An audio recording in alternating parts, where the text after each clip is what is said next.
جو شخص کامل ایمان والا بننا چاہتا ہو تو دوسروں کے ساتھ اچھے اخلاق کا معاملہ کرے۔ اگر کوئی شخص یہ پسند کرتا ہو کہ اللہ تعالیٰ اس سے محبت کریں تو وہ دوسروں کی ضروریات کو پورا کرے، اس لیے کہ حدیث شریف میں ہے کہ جب اللہ تعالیٰ کسی بندے سے محبت کرنا چاہتا ہے تو ضرورت مند حضرات کو اس کی طرف متوجہ کر دیتا ہے۔ اگر کوئی بھی اللہ کا مطیع و فرما بردار بننا چاہے تو وہ اللہ تعالیٰ کے فرائض کی ادائیگی کرے۔ اسی طرح اگر کوئی شخص یہ پسند کرے کہ اللہ تعالیٰ اس کے گناہ معاف فرما دے تو وہ جمعے کے دن خاص طور پر غسل کرے، کیونکہ ایسا آدمی قیامت کے دن اللہ کے ساتھ اس حالت میں ملاقات کرے گا گویا اس نے کسی قسم کا کوئی گناہ نہیں کیا۔ اسی طرح اللہ تعالیٰ کی مخلوق پر ظلم نہ کرنے سے قیامت کے دن نور ہادی کے ساتھ حشر ہوگا اور ظلمات میں روشنی نصیب ہوگی۔ کثرت استغفار سے گناہوں کا بوجھ ہلکا ہو جاتا ہے اور اللہ تعالیٰ پر بھروسہ کرنے سے اللہ تعالیٰ اسے طاقتور بنا دیتے ہیں۔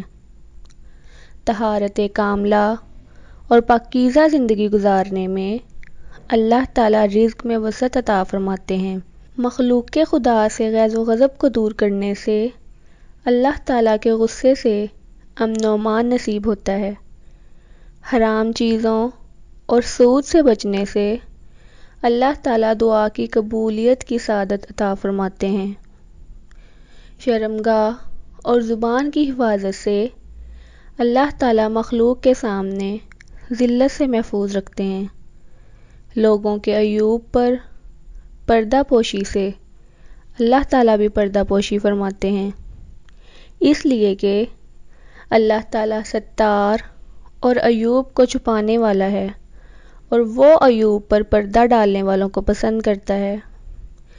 کثرت استغفار اور خشوع و خضوع اور تنہائیوں میں نیکیاں کرنے سے اللہ تعالیٰ گناہوں کو معاف فرما دیتے ہیں۔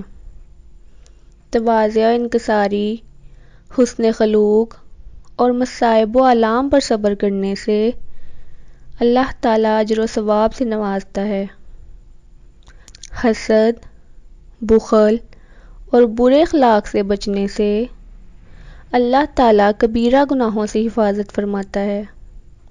اگر کوئی شخص یہ چاہتا ہو کہ وہ اللہ تعالیٰ کے غضب و عتاب سے محفوظ رہے تو اسے چاہیے کہ صلہ رحمی اور صدقات و خیرات چھپا کر دے۔